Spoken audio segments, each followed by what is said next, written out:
you might be tempted, you see someone else and you're comparing to them and thinking, oh, well, I've got to do something like that, when really just trying to be authentic to who you are will be your best tool. Because you have a unique voice, you have a unique thing to say. We all do. And the buyers or the patrons or whoever's looking at your art, they have their own experience, right? That they bring to something that they see. And that's what's great. It's that communication, right? It's just, we don't get to necessarily tell them what to think. But that's good. That's okay.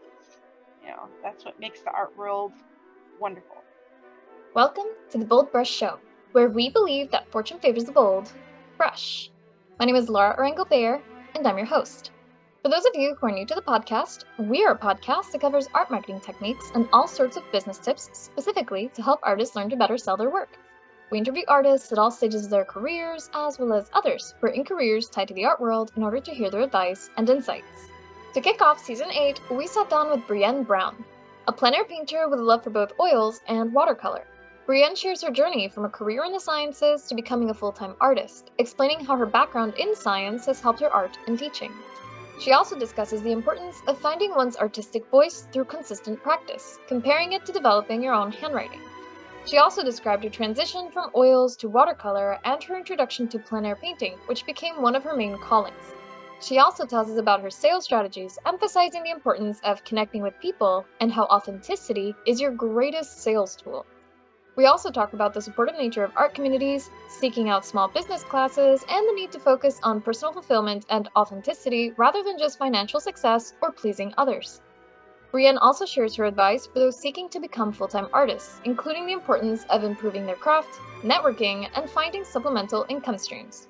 Finally, Brienne tells us about her upcoming participation at the Catalina Wildside Show and the Laguna Plein Air Painters Invitational. Welcome, Brienne, to the BoldBrush Show. How are you today? I'm great. Thanks for having me. Excited to talk to you today. Yeah, thanks for being here. Yeah, I'm excited to have you because you handle both oil and watercolor in plein air, which those are three very challenging things already on their own.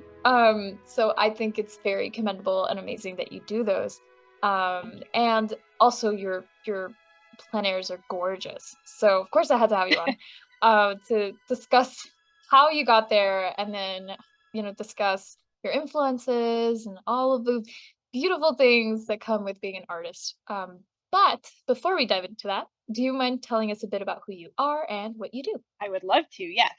So I am an artist, and like you say, I love to do watercolor and oil, and especially in plein air. I also am a mom, so I'm very busy. I have 3 kids, and just kind of try to make it work. I do a lot of plein air events. I also sell my work in galleries and other shows, and also directly. But I also teach online as well as in person, so I love to do that. So yeah, a lot of different things that all make up what I do. Awesome. Yeah, I did see on your website you have a mentorship program, both hands-on and hands-off, which is Yes, pretty cool. yeah. Yeah, it's good to have the 2 options. But yeah, that's awesome. And then you have a very interesting past. From what I read, you actually were in the sciences before you landed in your path of the artist. But it seemed like you already had like a love for it anyway. Do you mind telling us also how you ended up on the path of the artist, or when you decided to pursue it? Yeah, that's a great question. And I did always love to draw. I mean, drawing was like my first love from when I was a kid. And so I always had an art class, always, going through school. But it wasn't till I never thought of it as a career. I was never thinking, oh, I want to be an artist when I grow up. I wanted to be a doctor. I wanted to go into research. And so I started in chemistry when I was in undergrad, but then in graduate school, it was the first time in my life that I had no time for art. So I was just so busy. Like before, I'd always done it. But so that was the time, and that was in about 2001, 2003. And I realized, wow, I need this for me. At that point, it was just still not necessarily that I wanted to be an artist, but I knew I had to keep painting. So I couldn't put it down. And so from then, I made it a point to keep painting, keep drawing, and I always made time for it. And so that was an important turning point for me. I graduated in chemistry, worked as a toxicologist for a number of years, still painted while I did that. So I was still doing that. But it wasn't till my oldest was born, which he is now 16. So 16 years ago that I quit my job as a toxicologist, got to stay home to raise my kids, but then I had more time to paint, at least for a little bit. And so I knew I wanted to keep doing it. And then from then, I just started, a couple years later, then I started to really think, well, maybe I want to be an artist and actually turn this into a career as well as be a mom, I thought. And it actually has turned out to be a great career as well as being a, mom and raising my kids. So that's how it kind of happened. Yeah. So it sounds like you basically landed back there after Yes. a whole career in a totally different thing, which it's interesting that you mentioned that you got into the sciences despite, having like this love in between the two things, right? You were handling art, handling the sciences. Do you find that there are similarities between the two? I love that. Yes, I do. Because I think so my husband's a scientist too, and he's very creative. And I think to be a scientist, you do have to be creative and you have to think outside the box and you have to visualize things. And so I feel that like my background in art really helped my science. Back I could visualize what was going on. And when I taught science as well a little bit in grad school, and I loved it. It was really fun. But I found that my background in art helped me teach because I could think of things in different ways and be able to explain that. And so, but my science background has also helped my art in a weird way. But I don't regret I don't regret the path that I took because I have people that, do you wish you just went into art? But I don't because it made me who I am. And so I think my science background has helped me to teach art as well because I'm able to compartmentalize things. I'm able to break things down. I can think through things in a very, systematic manner, as well as just be creative, so kind of both sides of my brain to kind of work with. And so I really, I'm actually really proud of both backgrounds. And it kind of, creates me today. Yes. So, Yeah, and it makes sense. I mean, as artists, it's a lot of observation, right? And it's yeah, also, especially with like painting, there's actually a lot of use of the scientific method. Literally, it's like exactly. oh, I see that, put it down. Is it the right value? Is it the Yeah, right color? Is it working? Yes or no? Repeat yep, until it's correct. yeah. Yeah, so it's very sciencey, It actually. is, and I love to say, because I love puzzles and math and science to me was Mhm. always like putting a puzzle together. Well, painting is like putting a puzzle together. They're so similar Yes. because it's like you have all these pieces to work with and you're putting them together to see how they work. And that to me is very Mhm. exciting. And so each painting is a Yeah. new experience. So I think a lot of that comes from, the math and the science that I loved as well. So it all is connected. Mm. Yeah. Yeah, and I resonate with that too. I also see painting as a puzzle because you have all of the pieces right on your palette, and you have to build those pieces also, which is even cooler. It's not just like, oh, here Right. we go, I'll just put all these pieces. No, you build them, and then you put them down, and you have to make sure that they fit and that Yeah. they're correct from the get go. So it's oof, It's fun. yeah, I like that. It is very fun. Uh-huh. It's like brain food. Yes. Yeah. I love that. And soul food. I mean, I just think that painting, and that's what I learned when I was in grad school and didn't have time for it, that it fed me in certain ways that other things couldn't. So, I think I just had to Yeah. learn that the hard way. Yeah.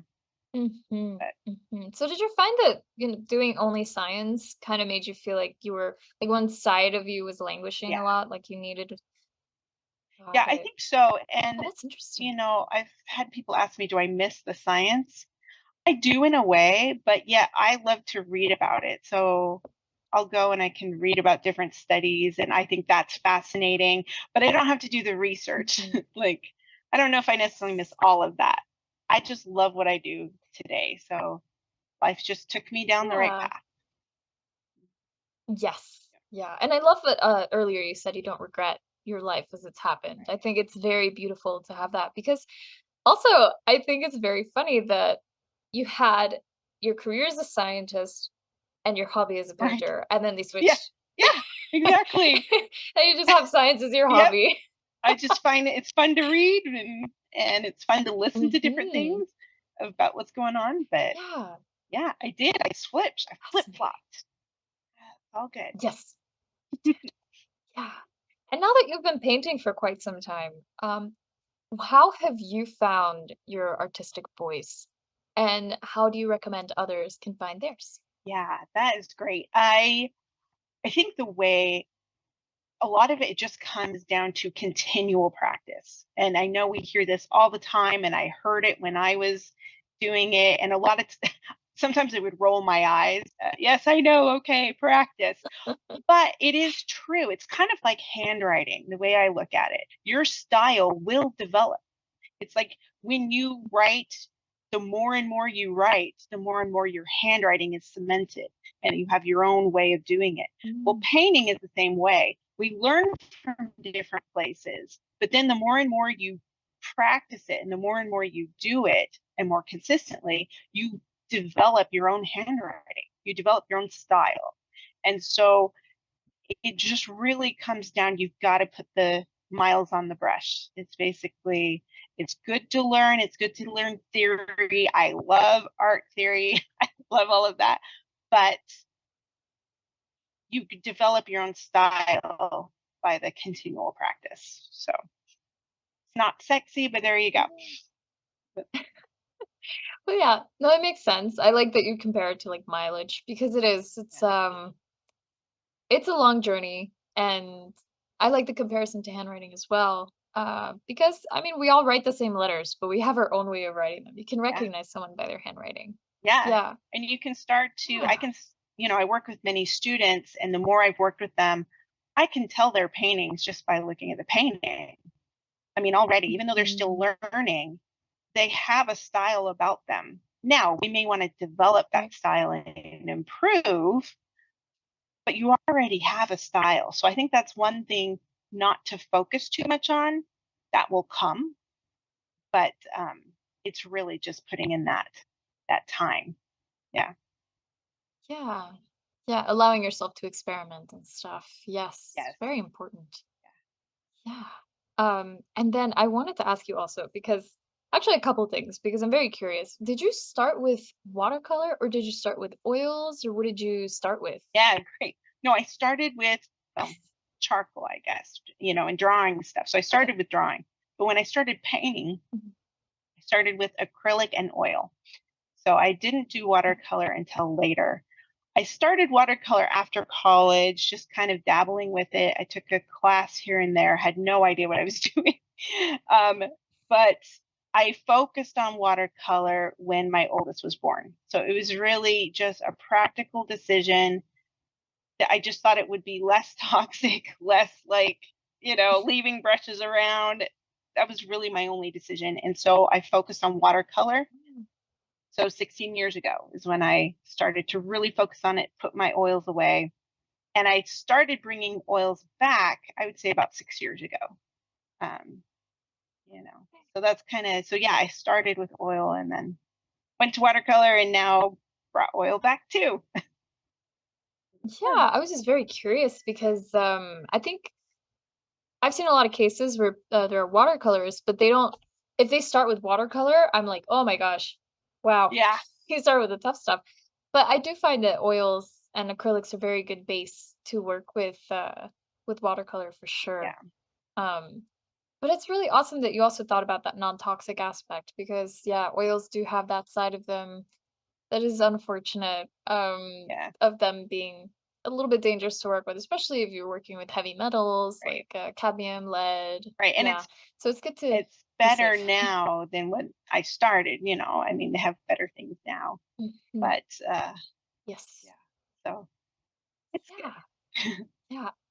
Yeah. And then, okay, so when did you start plein air then? Because Oh, you mentioned that you do plein air both in watercolor and in mm. oils. And now I'm really curious to know because you must have started with oils, I think, because I feel like with watercolor, I would panic. I would have a panic attack. Oh no, I lost you. Hello. I lost you I for a second. know. Yes. Yeah, sorry, my Yeah, internet sometimes that's good. kicks me out, but Oh, you're okay. good. You're good. We'll just start that from where I left off. Okay. So did you start with when you started plein air, did you start with oils or was it watercolor? Because I find that maybe with oils it's probably a little easier. Um, but I mean if you did it with watercolor, kudos, I would have a panic attack. Well, I hope you're gonna don't have a panic attack, but yes, I actually started with watercolor because I didn't start plein air till it was 2009. I specifically remember I had a workshop with a watercolor artist, and he came to me. He's like, "Brienne, you've got talent, but you've got to get Oh. outside and paint." And I was like, "Oh, is that all?" And I just was I didn't quite know what that meant because I didn't know about plein air at that time, but I did what Mhm. he said to do. And it really did help my studio work as well as I just fell in love with plein air. I decided, well, okay, I started with watercolor because at that time I was only doing watercolor. And then I just fell in love with it like from the get go. And it was hard. I mean, I had to relearn because I was a studio painter and it's different, Mhm. right? It's different painting. You Yes. think because I had a lot of experience, but yet you get outside Mhm. and now it's a whole new thing. And but I really wanted to do it and I trusted my teacher that that's what I needed to Mhm. do. And so I just kept with it. And I actually made little goals for myself. So I for like three, I had young kids at the time. Kids were only let's see, 9. Oh yeah, that my oldest was like a year and a half, maybe 2. And so I had young kids, and I for 3 months I would say, okay, for 3 months I'm going to paint 2 times a week. I had help from my parents and my husband, and I just said, okay, that's my goal. But it was great because then over those 3 months, when that was done, not that I was perfect, right? We're never perfect, but I had a group, a body of work that I could look through and I could Mm. see the progress. Because you're not going to see it day to day, but over a 3 month period, I could see that progress and it kept me going. So, like, okay, what did I learn? What am I going to focus on now? And so that really helped me a lot. Mhm. Nice. Yeah, that's fascinating because I would have started with oils because I'm terrified. Well, yeah, I think with plein air, it's really good no matter what medium you're comfortable with to start it with that, Mhm. right? I mean, Right. watercolor's nice because you need less stuff. You only need water, you need just True. paint, and so that part's kind Mhm. of nice, but yet oil and plein air is really nice because you're not dependent on the weather as much as with watercolor. Right. Because watercolor, if it's really humid and it doesn't dry very much, you're painting it a little differently than if it's really dry and it's drying as you paint. So you have to adjust how you paint depending on the weather. So it does get more complicated than even just painting watercolor. So with oil, you don't have that as much, right? There is a little bit, it does change, but not as drastic. Yeah. Oh my gosh, I didn't even like realize that part because yeah, it makes sense, especially if you need to work wet into wet a little bit more with watercolor. If it's too dry, that's definitely not ideal. All right. Um, but it is nice that, if you go hiking, it is a lot easier to carry all of the Yeah. equipment because with oils, you have to carry your terps, you have to carry like all of the tubes of paint, which they can be heavy. Yeah, they can. You have to carry, yeah, plus the easel, which of course that's both in Transport. watercolor and with Yeah. oils. It's heavy on its own. But wow, that's fascinating. And then you mentioned also that your parents were helping you, your husband was also helping you. How long did it take for you to more or less stabilize your income through your art, or was that not a goal at the beginning, or did it slowly become a goal? That's great. It really kind of happened gradually for me. So, like I said, I think from when I first just started trying to improve. So it wasn't really a goal yet for me to sell my work and actually make a living. But then eventually it just kind of, oh, I really like this, maybe I could do that. And so I would say though, from when I first started trying to sell, it took about 5 to 6 years, of, when I first tried to actually sell my work, but then more time from when I was just trying to improve, right? Uh, Mhm, so yeah, mhm. Yeah, that's actually pretty quick considering you were also, with your yeah. kids, and that also takes a lot of time. It does. So wow, 5 years, that's like that's fast. Yeah, I guess so. Well, and it was just one of those things that as I started to get better, right? And I started to put my work Mhm, out there, more people started to notice. And then I just started getting invitations and different things and new doors opened up. And it was, and I don't want to say, because it's not like things just happened without work, right? Because I put a lot of work into mhm. that. But things did just I kind of found my path by just getting to work and figuring out how to do it. So it wasn't like I Right. set a goal of, oh, this is what I want to do by this year. You know, that just didn't happen for me. But I think it really came down to painting and then getting it out there and networking. Yeah. Mm, mm, mhm. So when you started selling, how did you like what was like your first sale? Was it a commission? Was it like random? Oh man, I to think back a long time from that. Because I mean, I sold my work here and there before I started thinking it was a career.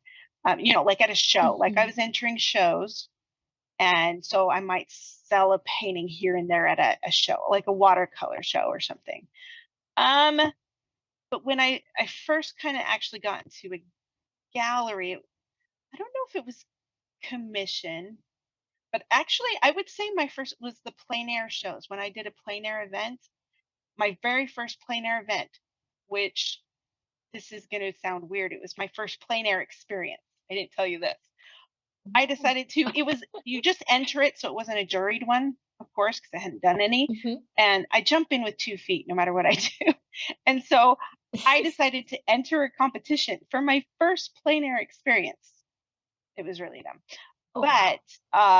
I didn't know what I was doing. And I even hiked like a half a mile with all this gear. I hid myself in a bush because I didn't want anyone to see me, right? Because I was terrified. Oh. But I went back the next day, painted it again, but I actually sold one of my paintings there at that event. So that also got me kind of like, oh, well, that was kind of fun, right? And it's not that I sell every Yeah. time, but that was kind of the first that kind of, I think, got me excited, if that makes sense. Right. And so that was at that event.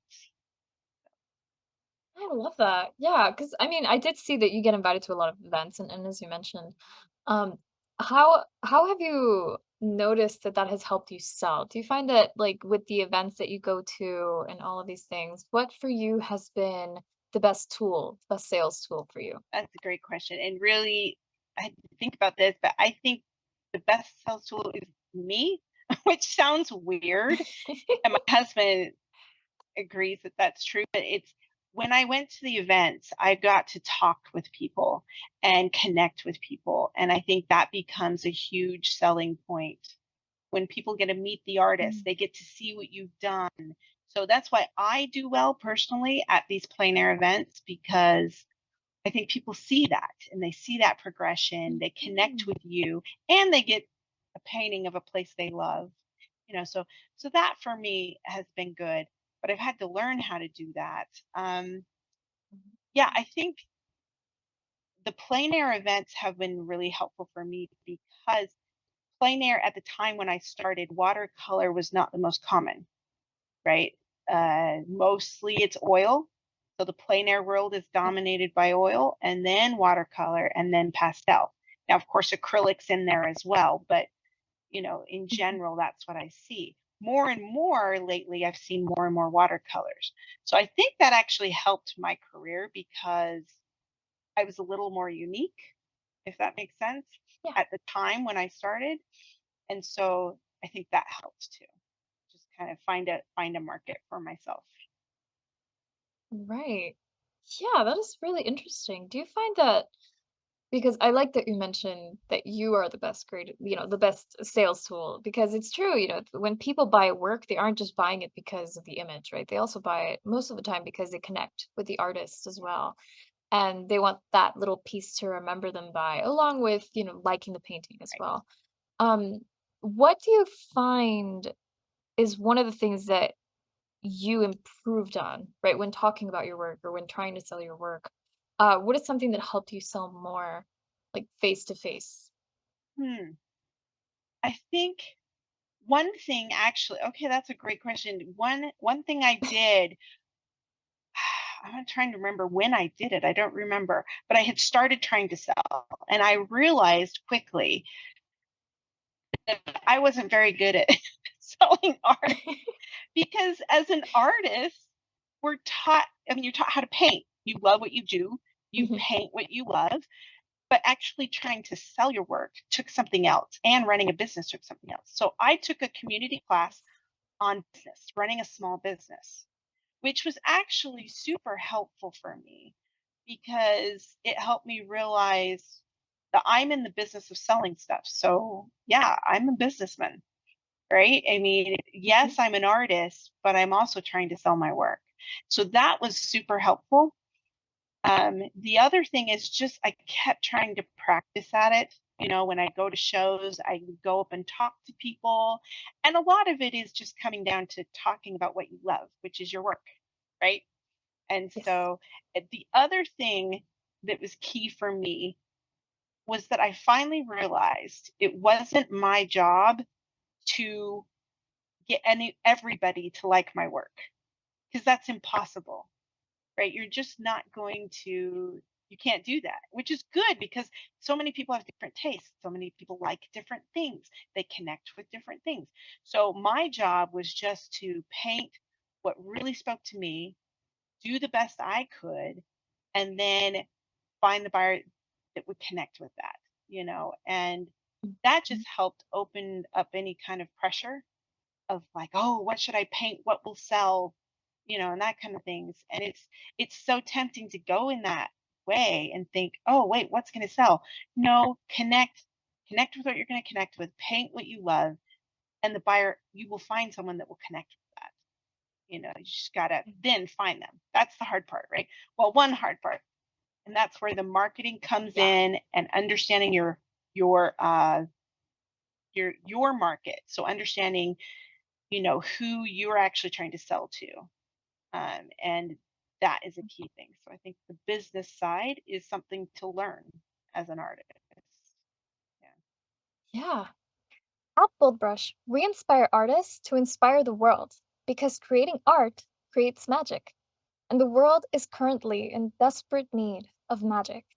BoldBrush provides artists with free art marketing, creativity, and business ideas and information.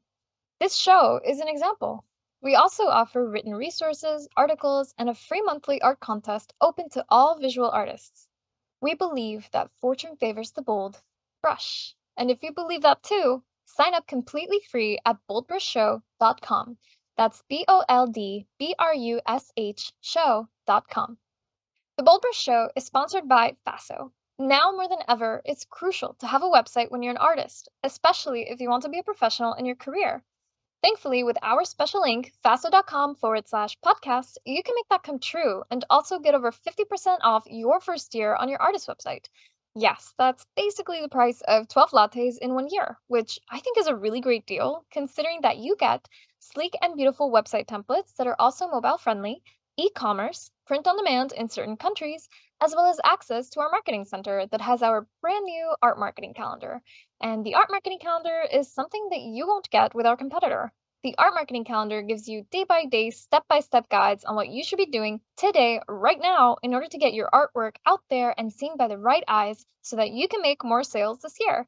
So, if you want to change your life and actually meet your sales goal this year, Then start now by going to our special link, faso.com/podcast. That's faso.com/podcast. Yeah, that's a really great point. And I really love that you mentioned, how it's very easy to try to fall into the trap of selling based on the market rather than vice versa, right? Where like you build Yeah. the market and then you sell. And that's a great point because especially with like social media and people being easily influenced by what they see and other people's successes, it might, pull them in the wrong direction. Yeah, right, exactly. And you might be tempted, you see someone else and you're comparing to them and thinking, "Oh, well, I've got to do something like that," when really just trying to be authentic to who you are will be your best tool. Um, because you have a unique voice, you have a unique thing to say. We all do. And the buyers or the patrons or whoever's looking at your art, they have their own experience, right? That they bring to something that they see. And that's what's great. It's that communication, right? It's just we don't get to necessarily tell them what to think. But that's Yes. good. That's okay. That's what makes the art Yeah. world wonderful, and open. Yeah.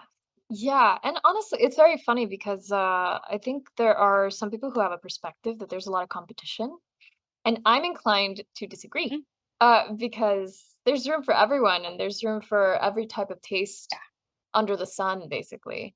So I don't think it's competition, you know? That's like if It's everyone is competing to be the best friend of everyone. Like makes no, no sense. exactly. And it's because we're going to connect with different people in different ways, and it's not, I think, whatever. I'm always excited when I go to these events. For example, some events I sell really well and some events not as much, but it's okay. Like my friend Mhm. might sell really well at one event, and I'm excited for them because who we want the art world to do well. So if anyone's buying art, that's helping all of us. It's not like, oh, that took away from mine. No, that buyer connected with that painting and they bought that painting.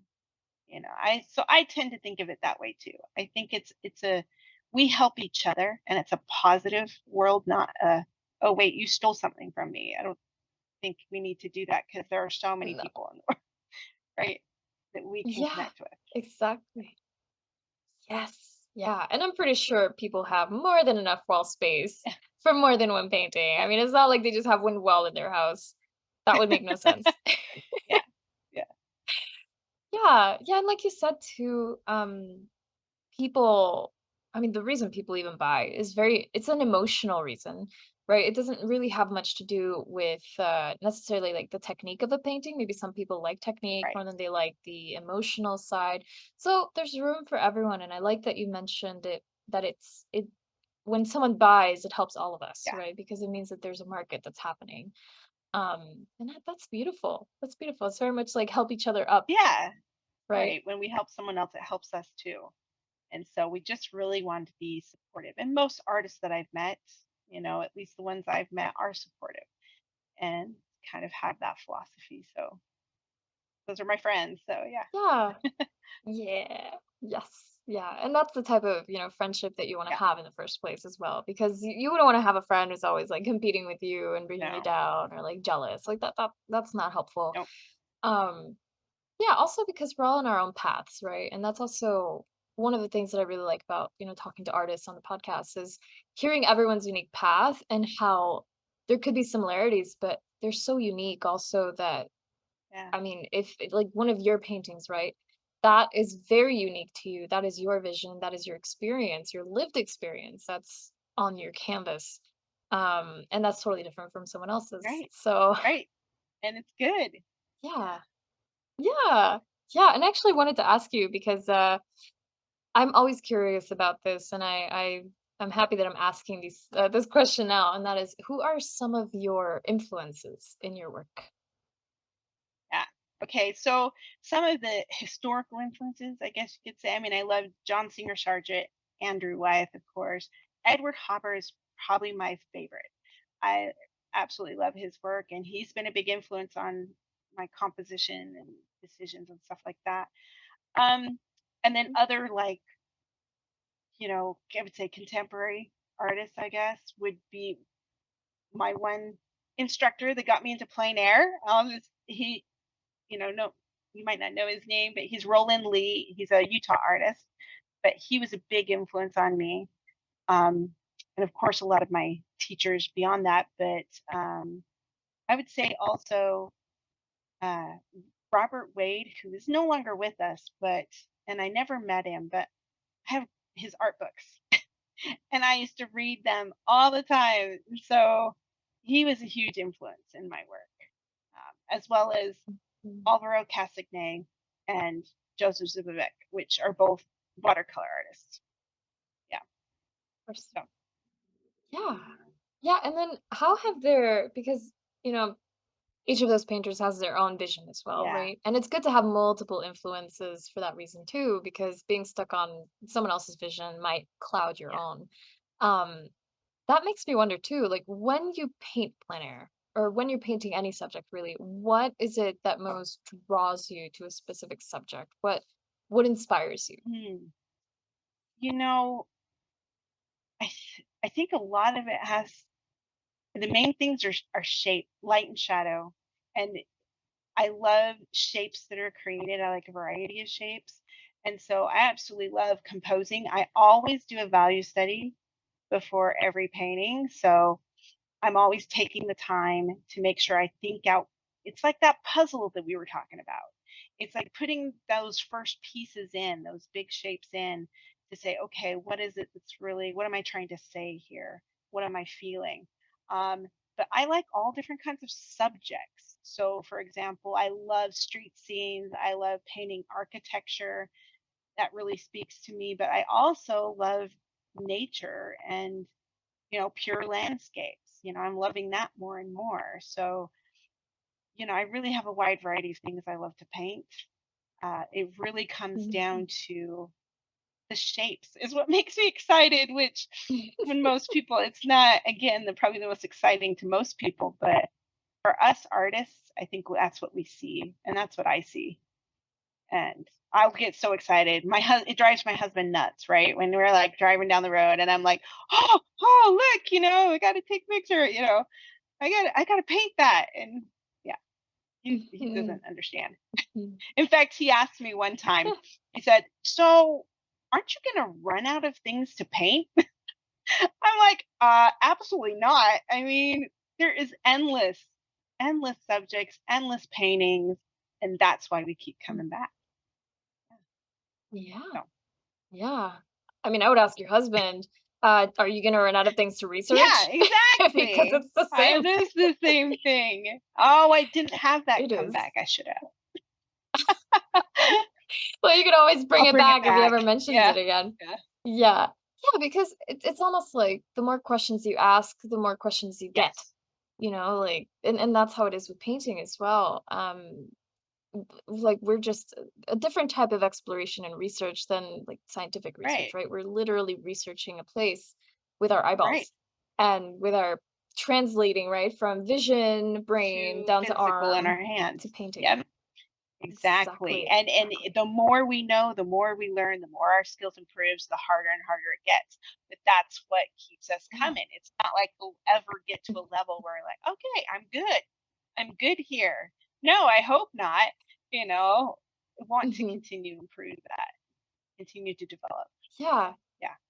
exactly. Yeah. Yeah. And that's, there are some people who maybe like, especially when it comes to people who maybe have a very recognizable style, it can be dangerous to fall into that Yeah. trap of, okay, well, this is what sells and this is what I'm comfortable with. Right. And it's very easy to just plateau there. It's not necessarily a bad thing because I No. don't think the skills go down, they just plateau.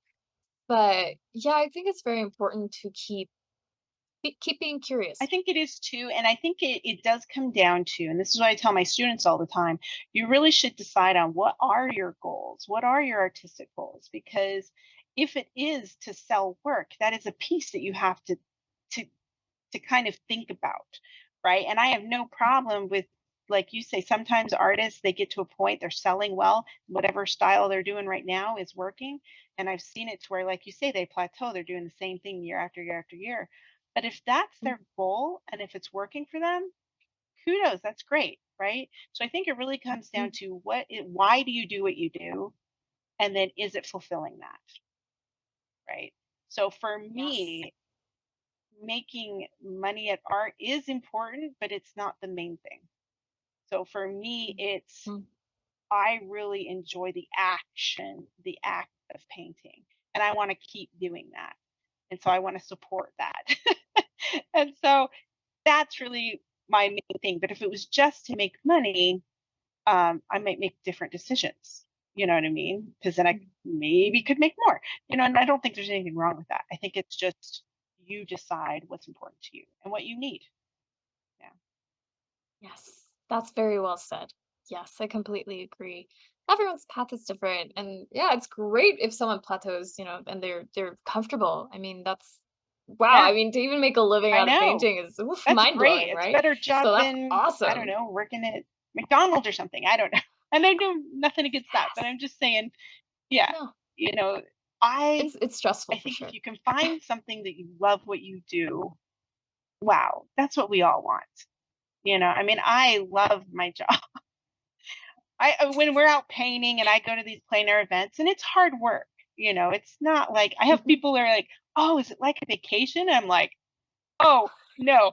Like not even close. Like I work so hard during those things. It's like no sleep, all the stuff here. But I love it. I thrive off of it, and I'll be with my friends and painting friends and we'll be like, "Can you believe this is what we get to do?" And that's when you know you're doing what you need to do and then it's successful. Yeah. So, Oh, yeah. yes. Yeah, it is a bit cushy to be an artist making a living, of course, Yeah. because we have very free Right. schedules basically. It's very much on our own whim, but I think, that is amazing because it's almost like alchemy. Like we literally take, you know, these metals and we turn them into gold because Yeah. we just decided this is what I want and I'm going to make it happen and it's a possibility. I mean, people like Yeah. you who can enjoy it and make sales. Oh, That's great. I what more love could you want? that you put it that way, Yeah. like alchemy. That's a good analogy. Hmm. Cute. Cute. And yeah, and also you mentioned something else that I really liked, which is it is hard work. It sounds cushy, Yeah. right? But it is hard work, especially on the brain, especially if you're out plein airing. I mean, you have to hike, you have to Yeah. you have to walk around. But at least it has a purpose that lines up with yours, right? Because I always say like if I'm going to be miserable and poor, right? Yeah. I'd rather have like a job where I actually get paid Yes. biweekly in a constant way than be miserable like painting, for example, where Right. I won't have enough money and I'm gonna hate And you're it, gonna hate right? it. So that's how you would know. I Yeah, that's how think you would know that like, oh, maybe this isn't for right, me. right. And I think going into it, you've really got to love what you're doing. I mean, this is my opinion for being an artist. You really have to love what you're doing because yes, you can make a living. It's not an easy living. It is easier to go into a job 9 to 5, get your paycheck, and you're going to get paid each time. Where, yeah, we have flexible schedules, but there are times where you have a deadline where you're like working nonstop, right? And so it comes and goes, which works well for me as a mom because then there's times I know that I can, be with the kids 100%. And then there's times where, oh no, I have to crunch time. And so, I need help. But it works. It Yeah. works for us. And my husband, again, is super supportive. And so that's just been a huge blessing. Yeah. Yeah, it is. It's definitely a blessing. And then that blessing is also, I find that the 9 to 5 work philosophy, I guess I could call Yeah. it. I think it could be so restrictive because, you spend more time at work than you do with your family, with your kids. And I feel like if that's your value also, if you value spending time with the people you love, Yeah. then of course that's another indicator of, oh, maybe this is, my path. I love my paintings, I love like this work. I mean, of course, there are painters who decide to give themselves more workload. Yes. Um, Yeah. But if you want to balance more of that family work aspect, then it's very I love that nice. you brought that up because I like to talk with other artists' moms, I want to say, with especially young kids, Mhm. because I get asked the question a lot, like, how do you be an artist and a mom? And how can you Mhm. do both? And it is, it is, it is tricky, and it's tricky finding that balance. And I think it's just something that you constantly have. Constantly have to reevaluate, because Mhm. it kind of got to where when like I said, remember how I said that like different doors just started opening up, and more Yeah. people started noticing. And well, it got to the point where all of a sudden there were too many doors. Like I couldn't do all of them, which was, it's a good problem to have, but it's also a problem that Mhm. I don't want to sacrifice my time with my kids either. So I now am in a really good, I like it in a good position to where I get to be more choosy. I get to choose what it is I want to be involved in, what I can't, because I can't do it all. And we just have to realize Mm. that, like you say, it's finding out what's important and finding that balance. Yeah. Yes. So love that. Yeah. Yeah, and it's a very interesting thing. Yeah, you're not, I mean, obviously you're not the first mother I've interviewed. No.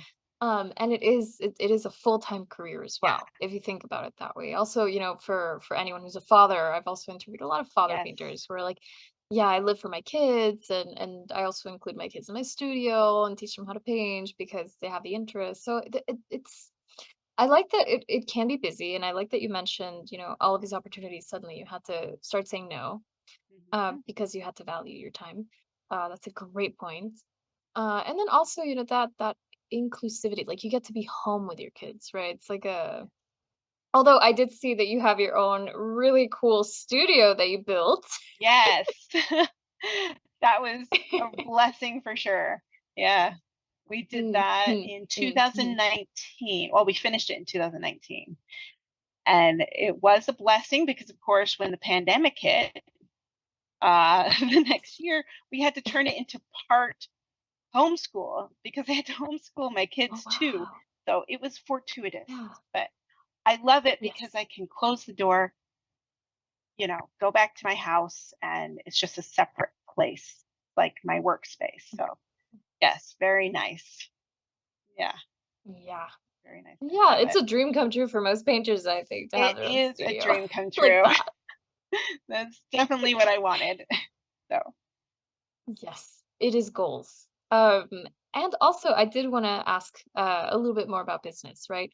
Um, what if someone wants to become a full-time artist? What advice would you give them, and what ways can they supplement income as well? great. So I'm going to give the same advice, modified a little bit to the advice I got, because when I first started to try to sell my work, I went to an artist friend that I knew, and I just said, okay, what do I have to do? And I came with a notebook, and I was ready to, like, okay, one, two, three, four, give me the steps. Oh, And and yes. he said, he was like, well, just paint and it'll come. And I was like, oh, that is so not helpful. But what I have to say is I think there's more to it than that. So it's not just that, but I think Mhm. that is the first key step, is you've got to improve your craft. Keep painting, don't stop. That should definitely be on your list of something to do very consistently. Because the better you get at that step, the better you get at your craft, the easier it is to do step 2, which is to get your work out there. Get your work out there so that people can see it. And that it means start by entering local shows. There's tons of shows you can have locally. Then you can start branching out to, wider range. Then you can go nationally, and you can, that's kind of what I did, is kind of stepping stone up. But it really is about who you know, networking. And I went to various shows and various conventions and stuff and met people. And then my name was on their radar for when they wanted something else. And so definitely you have to get your work out there, and talk to people. But the better you are at step 1, that means keep painting. more doors will open in step 2. So I think that's the key kind of, progression. But also I would add that and we touched on this before, but realizing and discovering who your market is, I think is a key thing. And that's kind of the business side. But 1 and 2 are basically the main steps. And then as you're trying to improve your sales, it would be trying to really decide who your market is and focusing your energy on marketing to that group of people, and whatever that means for you. Oh, and then you asked Yes. about supplemental income. Yes. So Yes. I think there's lots of options nowadays, which I think are pretty fantastic, because no longer are we in the time where you need a gallery, right? You need a gallery to represent your work, and that's still an option. And I'm in several galleries, and so it's good. But we are in a day and age where you as an artist can do a lot by yourself, right? And so teaching, of course, is one. I mean, that's classic that a lot of artists will end up teaching. I love to teach, so for me, that was a natural thing to supplement my income. There is also other businesses in the arts, I suppose, that you could do. I know artists that have done that. Also, just online figuring out. I never did prints, but I know a number of people that found out a really good way of making some, regular income by doing that. Because not everyone can buy original art, and that is true, and that's the fact of it, and that's okay. But some people still want good images. They still want good art, and so I think there's lots of avenues that are open if you want to Yes. look for that. Yeah. Definitely. Yeah, that's really great advice. Yeah, the internet has been a wonder, I think, for artists today. So it's great that we have so much access to all of these possibilities, even with say for example, like social media. I've heard of artists who are like, oh, I just started posting on my work, which is that step 1 you mentioned Right. of having a bunch of work and having that production. And a gallery approached me and decided to work with me, and they were very excited about my work. Yeah. And that's really important as well, especially with galleries, that the gallery is just as enthusiastic Yes. about your work. And that's another key Mhm. thing I learned when I first started approaching galleries is that, remember, it's a partnership. So you are Yeah. interviewing them just as much as they're interviewing you. Because not all galleries are going to be a good fit for your work, right? I mean, you want to kind of look at what are they selling? Do you fit in that gallery to start with? So yeah, not always. It doesn't mean it's good or bad. It's just you're doing interviewing too. You've got to choose. Yes. Yes. Yeah. And by that token also, the first person you're selling to in that sense is a gallery. Right. Yeah. So, yeah, especially if you work with a gallery. Yeah, that is awesome. And then also another piece of advice that I want to hear from you is, what do you wish someone had told you when you were starting out? Wow. I don't know. I don't wish someone would tell me how hard it was, but Oh, I guess I wish someone would just have told me to just relax into mm, it, and don't be so worried about. And I know this is easier said than done, but I found when I finally just relaxed and just, focused on my work, not trying to please other people. And I kind of mentioned that before, but I think when I first started, it really hurt, right? I mean, because when we put our work out there, we're putting, because we put so much into our paintings. It's not just a yeah, thing, it's something that is part of us. And so we're judged, right? You're putting out a painting to be judged, which is a way of saying they're judging a piece of us. And so it is difficult. But when I could finally just relax into that and just realize, okay, it doesn't matter, their judgment doesn't matter, uh, my happiness and how I do my work. And that if you can mm, just do that, boy, it will save you a lot of headaches and you'll be more successful, because your yeah, work will be better if you are relaxed and happy with it, instead of worried about what the outcome is. If you worry too much about the Mhm. outcome, your work will show it, right? And I know Yeah. mine does. When my worst paintings, it's like I'm so worried about trying to make this good that I'm just, I'm setting myself up for failing. Yeah. Yeah, yeah, it's a very good point to make. It is a very delicate balance. Um, like it's very much like going with the flow in that sense. Like remembering that little world that you're in first before allowing that external world to start dictating anything, because it can really, really affect you too much, especially because artists we're also sensitive We also. That are. if someone says, "Oh, I hate your painting," it's like, let me just go cry I now. know, right? Yeah. And that's okay. Yeah, it is. It's Yeah. okay. Not everyone's gonna like your work. And I mean, there are moments where I do think, that if you get like useful criticism, right? Positive Yes. criticism, that's very important. It's important not to reject that. Yeah. Very good. And that is a key point. I mean, feedback, useful, productive feedback is key. It's essential because we can only get as good as we can get on our own. I mean, if we can't Yeah. see it, if we can't see where we can improve, then yeah. So I agree. And it is hard to get good critique, but it is necessary. That's different than someone just saying they don't like it, right? I mean, Yeah. that's so not helpful. It's also not helpful It's not. for them to just say they love it either. Uh, Yeah. Neither is very helpful. Yeah. Yeah. Because it's not objective. Right. Yeah. But Yeah. so, yeah, good point. Thank you. You made some excellent points this entire time. So I'm just going All with it. right. Sounds good. Yeah. So now I want to know if you have any exciting, maybe upcoming things happening in California that you want to mention. Yes, I do. So in October, I'm going to be spending like almost 3 weeks in California because I'll be there for the Laguna Plein Painter Association. They're invitational. So I'm going to be there painting. But then also, I'm really excited about the Catalina Wildside Art Show. So 10 artists were invited to come paint in Catalina Island. And we're putting on a show in October. We'll each have about 10 paintings. And so I'm really excited about that show. And that's going to be October 19th and 20th, I think, in Newport Nice. Beach. That's Yeah. exciting. That's awesome. Oh my Yeah. gosh. And then where can people find more of your work?